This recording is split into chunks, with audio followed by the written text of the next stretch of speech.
नमस्कार, मैं हिमांशु कुमार। आप देख रहे हैं द इंडिया टॉप। अब से कुछ घंटे के बाद चुनाव आयोग का आदेश आ जाएगा और चुनाव प्रचार बिल्कुल तरीके से थम जाएगा।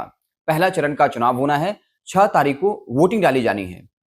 आज हम बात करेंगे पटना साहब विधानसभा क्षेत्र की, जो बीजेपी का गढ़ माना जाता है। नंदकिशोर यादव यहां से लगातार 7 बार विधायक चुने गए, लेकिन इस बार शशांक शेखर जो कांग्रेस के प्रत्याशी हैं, उनकी चर्चा हो रही है और इस आधार पर एक परसेप्शन बन रहा है कि जो शशांक शेखर हैं वो यहां से बाजी मार सकते हैं, क्योंकि कांग्रेस पर यह आरोप लगता रहा है कि वो प्रत्याशी चयन में गलती कर बैठते हैं। लेकिन इस बार के विधानसभा चुनाव को अगर आप ध्यान से देखेंगे तो एक रणनीति के तहत और काफी रिसर्च के बाद कांग्रेस ने अपने प्रत्याशी को मैदान में उतारा है, जिसका एक बड़ा उदाहरण शशांक शेखर हैं, जो पटना साहिब से मैदान में उतरे हैं। शशांक शेखर जो यादव जाति से आते हैं, आप समझिए पटना साहब में यादव वोट बैंक जो है वो निर्णायक भूमिका निभाता है। नंदकिशोर यादव जिनको बीजेपी ने टिकट नहीं दिया, उनकी जगह रत्नेश कुशवाहा मैदान में है, तो दूसरी तरफ शशांक शेखर जो आईआईटी से पास आउट हैं, वो ये दावा करते हैं कि करोड़ों का पैकेज छोड़कर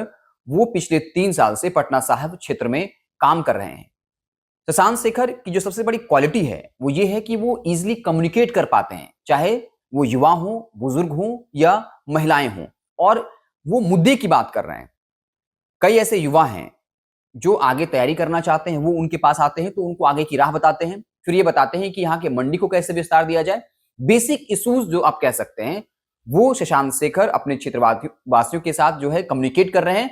और सबसे बड़ी बात यह है कि वो आसानी से अपनी बात पहुंचा पा रहे हैं, लोग उनकी बात समझ रहे हैं। तो कहीं ना कहीं पटना साहब विधानसभा क्षेत्र जो है, वहां पर यह कहा जा रहा है कि कांग्रेस ने काफी मजबूत प्रत्याशी उतारा है और भाजपा का यह गढ़ जरूर रहा है। लेकिन साथ ही साथ हम आपको एक डेटा देना चाहेंगे।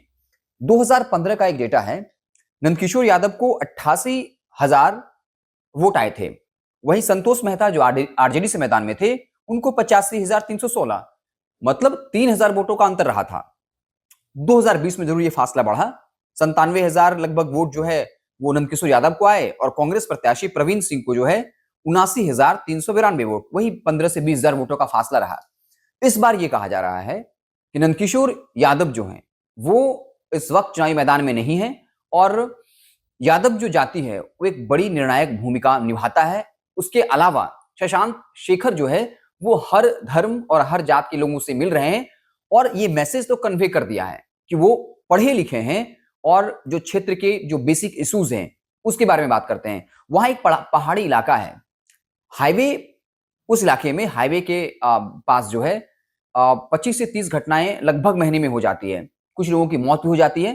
तो ऐसे से छोटे इश्यूज को जो शशांक शेखर पे उठा रहे हैं और ये करें कि हम उस तरीके से हम व्यवस्था करेंगे कि इस तरह के एक्सीडेंट न होने पाए। वो बात करते हैं कि कैसे बिजनेस को बढ़ाया जाए, कैसे जो मंडियां हैं उनको विस्तार दिया जाए। तो शशांक शेखर के बारे में ये साफ तौर पर कहा जा रहा है कि पटना साहिब क्षेत्र में कहीं ना कहीं कांग्रेस जो है वो मजबूत स्थिति में दिख रही है और इसके पीछे एक बड़ी वजह उनका जो है वो पढ़ा लिखा होना है।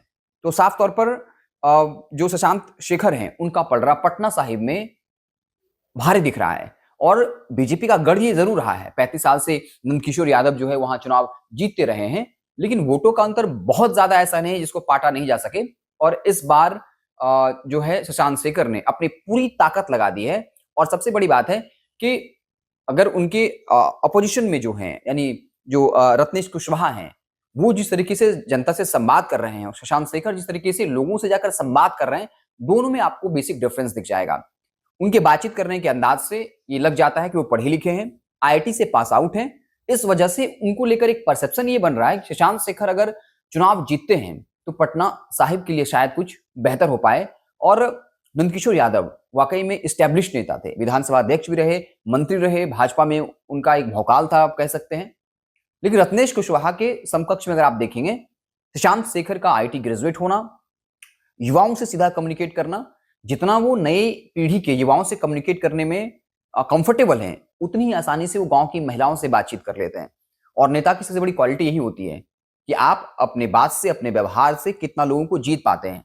काम करना नहीं करना वो एक फैक्टर जरूर होता है, लेकिन नेता बनने की सबसे पहली क्वालिटी होती है कम्युनिकेशन करना। जो आप बात कहते हैं क्या वो जनता तक पहुंच रही है, और कहीं ना कहीं शशांक शेखर इस मामले में भारी पड़ते हुए दिख रहे हैं। और दूसरा, आप ये भी कह सकते हैं कि नंदकिशोर यादव जो उस क्षेत्र से नेता रहे, उनका भौकाल था, उसी जाति से कहीं न कहीं शशांक शेखर आते हैं और अलग-अलग जातियों को लेकर भी वो साथ चल रहे हैं। अब देखना दिलचस्प होगा कि पटना साहिब जो बीजेपी का गढ़ है 35 साल से, क्या शशांक शेखर उसे ध्वस्त कर पाएंगे? उनका दावा तो ऐसा ही है। देखते रहें द इंडिया टॉप। बहुत बहुत धन्यवाद।